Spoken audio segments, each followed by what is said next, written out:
Welcome to Tech Talks, Evolving Distribution. I'm Corey Hayes, and with me is Bill Rosado. Today, we're exploring how digital transformation is reshaping the distribution industry. That's right. From e-commerce platforms to CRM tools, we talk with industry experts about how distribution can embrace these changes and thrive in the ever-changing space. Whether you're just getting started or looking for new insights, we've got you covered. Today's episode is packed with information to help you navigate the digital shift. So let the tech talk begin. Hello, everyone, and welcome to another episode of Tech Talks Evolving Distribution. I'm your host, Corey Hayes, alongside Bill Rosado. Bill, how are you doing today? Wonderful. Just super excited about our guest today. Nicole and I met, just a little backstory, about 3 years ago at a TrueLinks conference. And she has been a big part of helping evolve our invoice payment solution, right? Through her feedback and through what she brought, those conversations we had off air, right? Gave us a more than powerful tool than we've ever had before. Yeah, that's awesome. So as you mentioned, Nicole, I'm going to butcher your last name if I try to pronounce your last name. You want to help me out there? It's hilarious because nobody can pronounce it. It's Crisostomo. Crisostomo. Yes. Super excited to have you on the podcast today, Nicole. Happy you're going to be a part of the conversation. Like Bill said, met you, it's been a little while ago back at TribNet, and was just super impressed with your energy and everything that you brought to the table and the expertise that you have. So yeah, when Bill and I were talking about what kind of guests we wanted, it was really just a no-brainer to reach out to you. So super excited you're able to join us today. Why don't you start off, just introduce yourself to the listener, tell us a little bit about you, what it is that you do, what got you to where you are. All right. So my name is Nicole Crisostomo. I'm the controller and HR manager of AOP Technologies, which is located in Auburn, Washington, just south of Seattle in the Pacific Northwest. I, however, reside in a small little college town in San Marcos, Texas, halfway between Austin and San Antonio. I needed a little bit more sunshine than I was getting in the Pacific Northwest. I grew up in Germany, and I came to the States when I was 20. And I started my career as a bank teller. And then over the years, I worked my way through various banking positions, then moved into telecommunications, chocolate manufacturing, and even high-speed rail. My entry into the distribution world came somewhat unexpectedly through, you could say, a matchmaking. A gentleman at our payroll company introduced me to the then president of AOP Technologies, who was needing a accounting manager, and I was in the market. So we met, and it was a match made in distribution. And today I've been with AOP Technologies for 13 years. AOP Technology is a distributor of pneumatics, seals, with additional divisions in custom manufacturing, wire stripping, engineering, and 3D printing. So if you had to choose this between this or chocolate. This is way better for the waistline. Yeah. Custom chocolate manufacturing is amazing, right? Yeah. The mandatory taste testing once a week was just so terrible. But they're both very exciting industries. So I don't think you could go wrong with either. Yeah. Bill, I didn't mean to cut you off. What were you about to say? With the next podcast that Corey and I are going to start next week is going to be chocolate manufacturing, evolving technologies, just some of the samples. Like, you don't have to pay us to be taste testers, right? Yeah. Hey, in chocolate. All right. Well, to get the ball rolling, not that, I couldn't talk about chocolate all day, but, that's not what our listener came here to hear. Tell us a little bit about your world. What challenges have you seen when it comes to digital transformation projects, just in what you've experienced? So our distribution serves a wide range of customers, from small mom and pop shops, but also to very large corporations and industries like food and beverage and medical, for example, right? One major challenge is ensuring that our processes, systems, and technology partners like yourself can flex enough to meet the needs of all these different customer types. And technology is a key part of that. Challenge finding the right software is and third-party solutions like yourselves that integrate seamlessly into our business and for our customers' needs to support those customers' expectations isn't always easy. So that is definitely a challenge that I've come across. And then balancing personalized service with scalability and efficiency is an ongoing puzzle. Yeah, it is. It's always an ongoing puzzle, right? That's the whole key to whatever we're all trying to do is find things that are scalable and try to find the right people to work with. And yeah, I mean, I think that that's a really important piece to pull out of it is you need to understand, because people listen to this that come from just a variety of backgrounds. You have some distributors, I think, that obviously know their ERP really well in and out, that work with their ERP, that have different kind of connections like an e-commerce or like an AR platform. And then you have some people, Bill and I have talked to them, that don't even know what an ERP is, that are just like, what are you even talking about? So I think something that is really important to pick up from what you said there is you don't have to operate in isolation. Find the right people, find the right partners that help create that team lift that will help your business. Right. Yeah, that's great. Yeah, and I've been really impressed with, Bill mentioned in the intro that over a cup of coffee and some bagels, I mentioned some frustrations I had with our ERP and something that they were not capable of. And Bill took that and ran with it. And now it does not only helps us, but every other one of your customers. And that's the kind of partnership we need and we want. And with you guys, we're getting. So I appreciate you guys very much for that. Well, thank you. If there's one thing you can count on with Bill Rosado, it's that he's going to take the ball and run with it. And so it is so important, right, to find partners, and I think you're going to agree from what you said, Nicole, that are going to listen, right, and then take what you say and say, hey, how can we help you, right? That is very important in a partner. Would you not agree? Oh, absolutely. It's one thing to have a great product and just do what you do, but it's another thing when you're listening to your customers and saying, wait, they need more, and I think we can do it, and then actually follow through and do it. That makes you guys stand out. Yeah, that's awesome. Yeah. All right, so you talked about some of the challenges.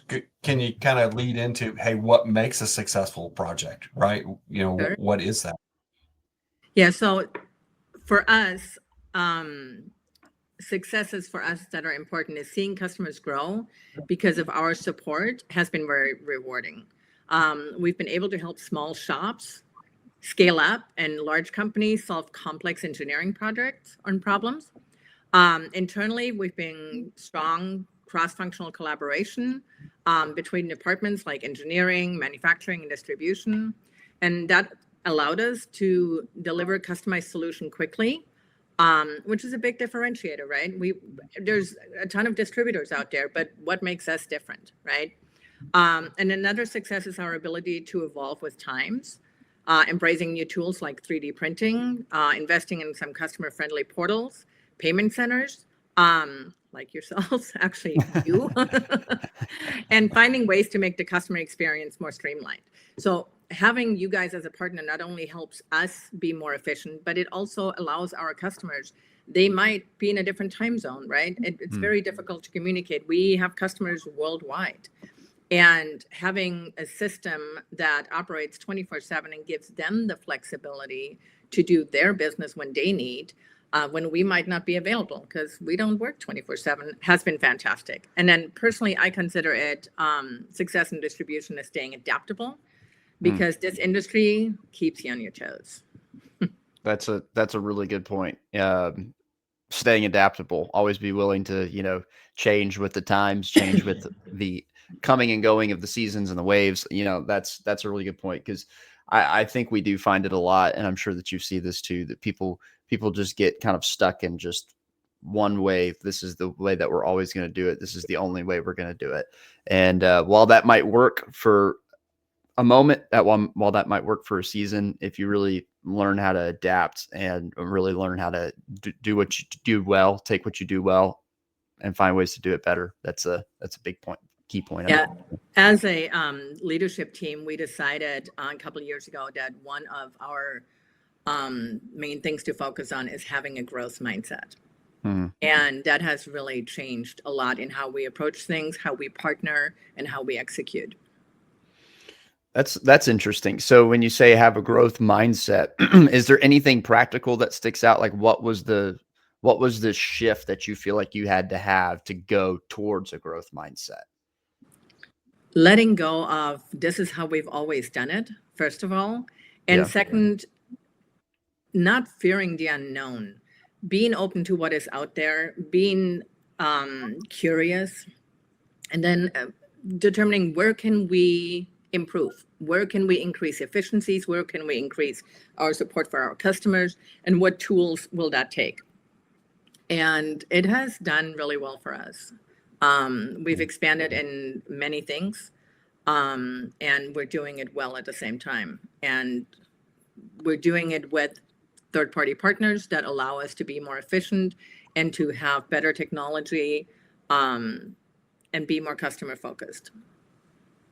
So kind of tell me about how that works, right? What are the conversations internally, right, to decide, hey, this is something we can do, we need to change, right? We shouldn't do what we always did, right? How can we do it different? Right. How do those conversations kind of work? Is there like a platform or outline that you guys go through? Can you tell us a little bit about how AOP? So we, as a company, we decided to go with EOS I-90, which is an executive operating system. And we have weekly meetings. They're called L10s, leadership meetings. And so the leadership team gets together and we all determine, we're doing it by quarter and then somewhat annually, but mostly quarterly, we have rocks. And so each department has their own rocks. So for example, one of my rocks earlier this year was to take accounts payable paperless, which was a huge undertaking. But you break it down in mini rocks, you get your team involved, you brainstorm what is the best solution, what is the most efficient, what is the most cost effective.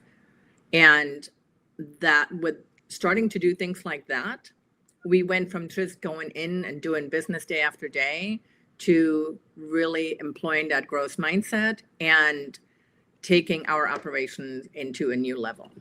So that's an example of that. That's awesome. So some really key things that I pull away from that. One, operating system, right? Everybody thinks an operating system is just a computer software program that's running your company. But no, you have taken on an operating system to run your company, right? You know what I mean? That is powerful.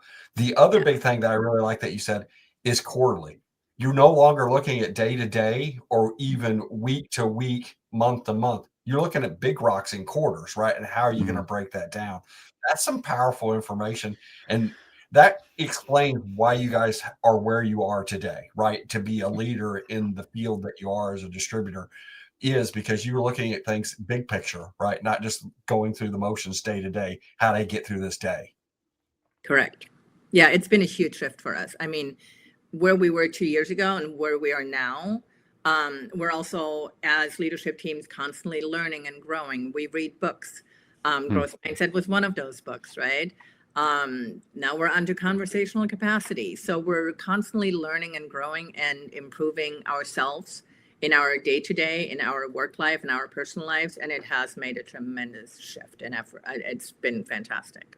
Yeah, that's awesome. And I know if you listen to every single one of these episodes, you feel like you might hear this on repeat because I feel like I do say this a lot. But I, again, want to point out this is a digital transformation podcast.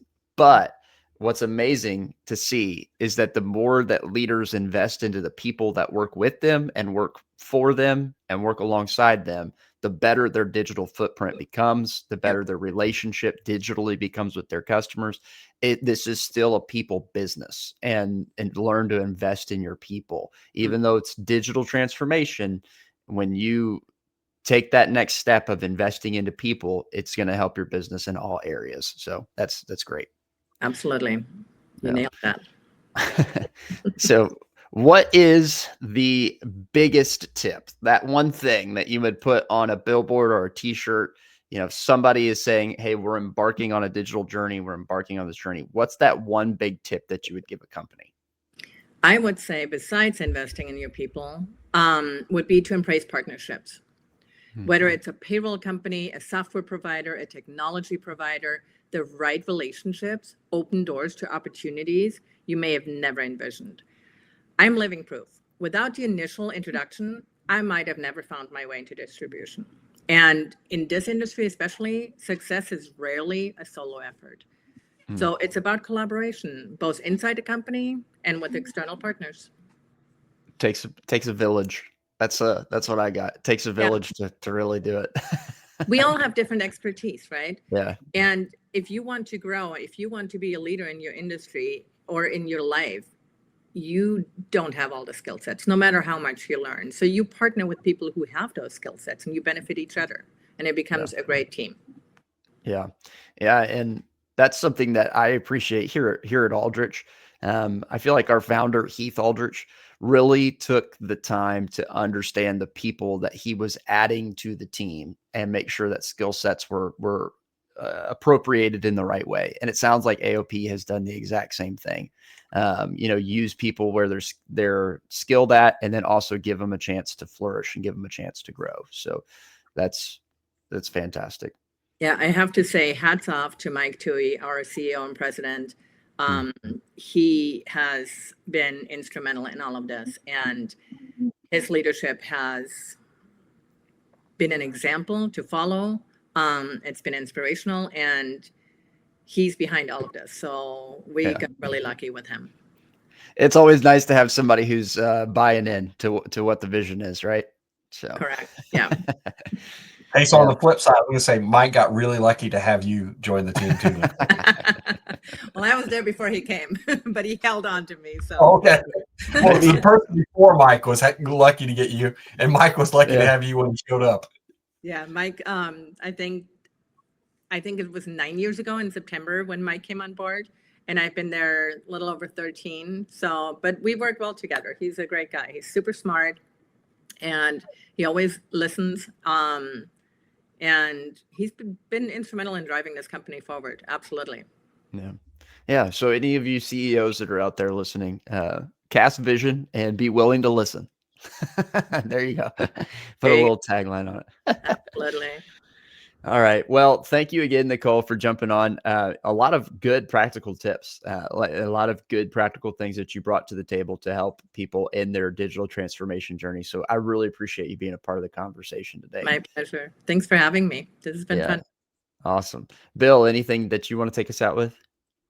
Well, so like if Bill was going to have a t-shirt now, right, on the front, it's going to say that your operating system doesn't have to be software, right? We're talking about digital transformation, but we're actually talking about other things that make digital transformation happen. So I really appreciate that insight, Nicole, and hope people take that away, right? Yeah, absolutely. Well, thank you. Everybody have a wonderful day, and we will see you next time on Tech Talks Evolving Distribution. Don't forget, every first and third Thursday of the month, we have a new episode coming out to you. So we'll see you next time. Thanks for jumping on. And that's a wrap for today's episode of Tech Talks Evolving Distribution. Thanks for tuning in.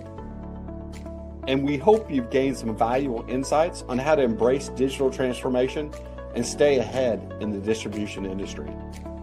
A special thanks to our sponsor, Aldrich Web Solutions, for supporting this podcast. With over 20 years of experience, they've been helping distributors win online and maximize their digital presence. Be sure to check them out if you're ready to take your business to the next level.